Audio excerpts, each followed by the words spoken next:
नमस्कार दोस्तों, स्वागत है आपका अपने YouTube चैनल बी एजुकेटर में। बात करेंगे 68,500 के लिए क्या कहा ओपी राजभर ने। 6800 सूची ऑर्डर जारी, नियुक्ति कब। उत्तर कुंजी प्रकरण अवमानना नोटिस पर सुनवाई कब। जो याची नहीं बने हैं उनके लिए विकल्प। तो इन्हीं कुछ प्रमुख बिंदुओं में बात करेंगे। वीडियो स्टार्ट करने से पहले अगर आप वीडियो देख रहे हो लेकिन चैनल को अभी तक सब्सक्राइब नहीं किया तो चैनल को सब्सक्राइब कर लीजिए, जिससे कि शिक्षक भर्ती से कोई अपडेट आपसे छूटे नहीं। बेल आइकन पर क्लिक कर लीजिए, जिससे जब भी वीडियो अपलोड हो तो नोटिफिकेशन सबसे पहले आप पर पहुंचे।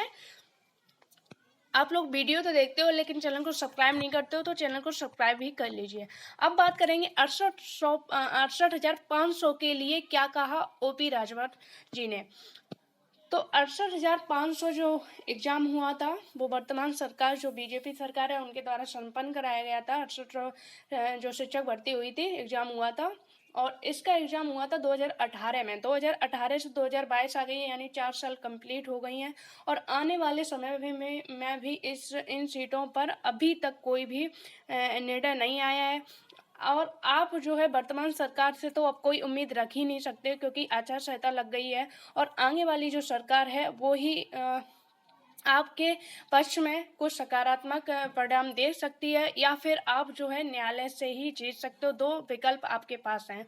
और वर्तमान सरकार जो आने वाले जो पार्टी जो राजनीतिक दल हैं, वो भी जो ज़्यादा टॉप मोस्ट पर के राजनीतिक दल हैं, वो भी आपका जो मैटर है वो हर उसमें उठा रहे हैं नेशनल मीडिया में। तो कहीं ना कहीं ये चीज़ एक पॉजिटिव रिस्पॉन्स रखती है कि आप लोगों को इस पर आगे चल के जीत मिलेगी, और इस पर आपका जो संघर्ष है उसका सकारात्मक परिणाम निकल के आएगा। आज जो है नेशनल मीडिया के द्वारा ओपी राजभर जी से कुछ सवाल किए गए, उसमें सीधा सीधा उन्होंने 68,500 का जिक्र किया। पहले आप वो वीडियो देखिए, उसके बाद इस पर बात करेंगे।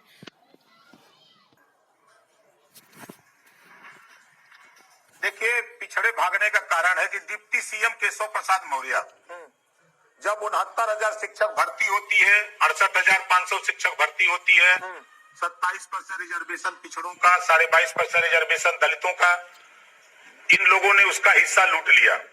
योगी जी बड़े वाहवाही से बोलते थे कि हम बड़ी पारदर्शिता से भर्ती किए हैं, कोई धांधली नहीं है। लेकिन अंत में जब धांधली का खुलासा हुआ तो फिर योगी जी ने अपने ही आईडी से ट्वीट करके कहा कि आरक्षित वर्ग के साथ जो भर्ती में धांधली हुई है हम उसको भर्ती करेंगे। धांधली हुई 23,000 पद की, अब भर्ती कर रहे थे 6,000। ये इनका प्रमाण है। और दूसरा आप उठा के देखिए, deputy CM Keshav Prasad Maurya, Bharatiya Janata party के लोग बैठेंगे सोफा पर और डिप्टी सीएम बैठेंगे स्टूल पर। यही पिछड़ों का सम्मान है। भारतीय जनता पार्टी के प्रदेश अध्यक्ष वो बैठेंगे फाइबर की कुर्सी पर और भारतीय जनता पार्टी के नेता बैठेंगे सोफा पर। जैसा कि आप लोगों ने वीडियो में देखा और सुना कि ओपी राजभर जी ने सीधा 68,500 का जिक्र किया, और ये चीज़ मानी है कि 68,500 में घोटाला भी हुआ है और आरक्षित वर्ग के साथ अन्याय भी हुआ है। जो सीटें अभी खाली हैं उनको भरने की संभावना है। तो आपके जितने भी लीडर हैं, जो प्रतिनिधि मंडल हैं, उनको चाहिए कि जब आपने वर्तमान सरकार के लिए इतना प्रयास किया है, उनको जो है प्रत्यावेदन दिए, उनके हर मंत्री से मिले, तो आने वाली जो जिन सरकारों की संभावनाएं बन रही हैं तो उनसे भी मिलके आपको अपनी समस्याएं रखनी चाहिए। उनकी वो जो है 68,500 की जो बची हुई सीटें हैं उनको लेके भी अपने घोषणा पत्र में उस चीज़ को मेंशन करें, और आप लोगों को न्याय के लिए जो जितने भी ये चीज़ें हैं वो क्लियर करें।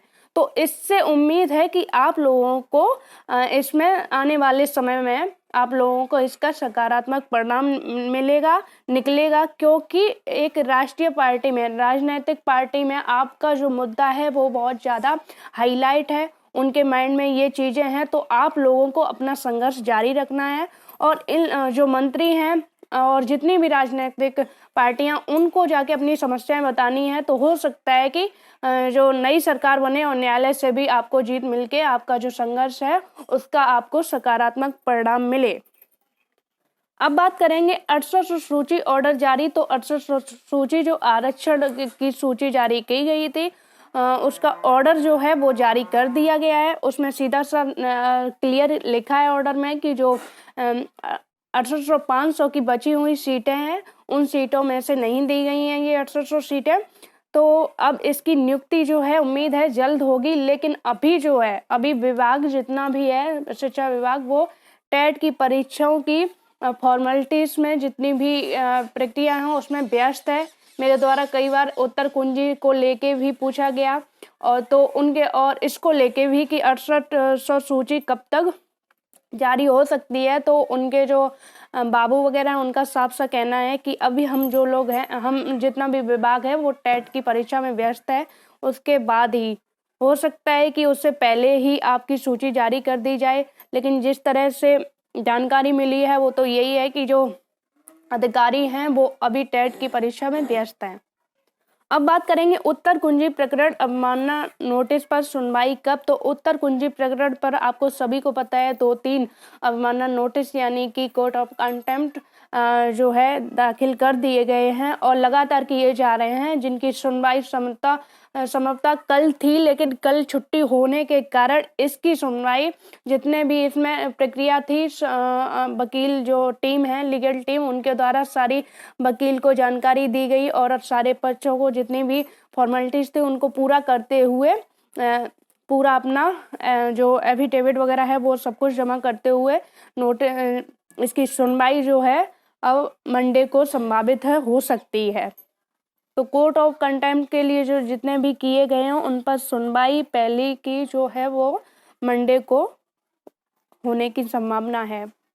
अब बात करेंगे कि जो याची नहीं बने हैं उनके लिए क्या विकल्प। तो ये बहुत बड़ी समस्या है, इसको लेके डेली क्वेश्चन पूछे जाते हैं कि जो लोग 1 नंबर पाके, जिन्हें जो परभाषा वाले पर नंबर मिला है, उन पर नंबर मिलना भी था, लेकिन वो कहीं भी किसी भूल के कारण, चूक के कारण, या उन्होंने उस टाइम इस केस को सीरियस नहीं लिया, तो वो याची नहीं बन पाए। लेकिन अब वो चाहते हैं कि वो नंबर उनको मिल जाए। तो वो कहाँ जाएं, कोर्ट की शरण में जाएं, क्या करें।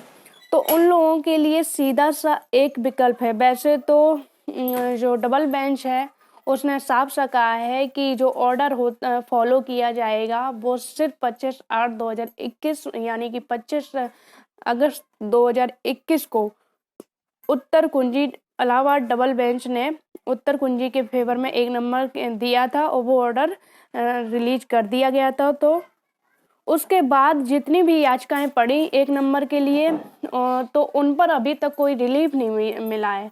और उसके बाद जो जितनी भी याचिकाएं सुप्रीम कोर्ट भी गई हैं, तो सुप्रीम कोर्ट में वापस उन लोगों को रिवर्ट कर दिया गया जो जिस बेंच में थे, चाहे वो सिंगल बेंच से सुप्रीम कोर्ट में गए हों, चाहे वो डबल बेंच से सुप्रीम कोर्ट में गए, तो जिस बेंच से आए तो उसी बेंच में भेज दिया गया है कि वहाँ की बेंच चाहे तो इस पर मतलब आप वहाँ जाके, मतलब आप सुप्रीम कोर्ट से रिवर्स किए गए हो तो वहाँ जिस बेंच से गए हो उस बेंच में जाके आप एक मतलब पुनर्विचार याचिका डाल के इस पर हियरिंग करवा सकते हो। अब वो जो एडवोकेट हैं उनके ऊपर डिपेंड करेगा कि वो आपको राहत देते हैं या नहीं देते हैं, और आपके जो सीनियर एडवोकेट होंगे उनके ऊपर भी डिपेंड करेगा कि वो जज साहब को किस तरह से अपनी बातों से सहमत कर पाते हैं। तो इसके लिए आप लोगों के पास एक ही ऑप्शन है कि आप लोग चाहो तो जो सुप्रीम कोर्ट का ऑर्डर आया, सुप्रीम कोर्ट का ऑर्डर आया, सभी को पता है कि जो 2-3 नंबर के लिए गए तो उनकी तो जो याचिका है उनको डिसमिस कर दिया गया था उसी समय। लेकिन 25/8/21 के बाद वाली याचिकाओं को रिवर्स कर दिया गया था, तो उन पर जो है पुनर्विचार याचिका डाली जा सकती है। तो आप चाहो तो खुद याचिका डाल सकते हो, उस ऑर्डर के थ्रू खुद याचिका डाल सकते हो, अन्यथा आप किसी टीम के साथ मिलके भी आप अपनी याचिका डाल सकते हो, प्रे कर सकते हो, प्रे एप्लीकेशन लगा सकते हो उसमें कि हमें भी इस पर नंबर दिया जाए। इसमें भी जो जज हैं उनके ऊपर डिपेंड करेगा कि वो आपको रिलीफ देते हैं नहीं देते हैं। 50-50% चांस है, आपको रिलीफ मिल भी सकता है और आपकी जो याचिका है वो डिसमिस भी हो सकती है। आपकी याचिका में थोड़ी सी भी कहीं गलतियां हुई तो वो आपकी याचिका डिसमिस भी की जा सकती है। और अगर आप एक अच्छे वकील को करके ले जाते हो, अगर वकील अपने तर्क से एडवोकेट अपने तर्क से अगर जज साहब को सहमत कर लेते हैं तो आपको उस पर रिलीफ भी मिल सकता है। तो 50-50% है, आपको उस कोर्ट की शरण में जा सकते हो। उम्मीद है वीडियो में दी गई जानकारी से आप संतुष्ट होंगे। अगर वीडियो पसंद आई हो तो लाइक करें, शेयर करें, वीडियो को ज़्यादा से ज़्यादा शेयर कर दीजिए और चैनल को सब्सक्राइब कर लिया कीजिए, जिससे कि जब भी वीडियो अपलोड हो तो नोटिफिकेशन आप तक पहुंच सके। धन्यवाद।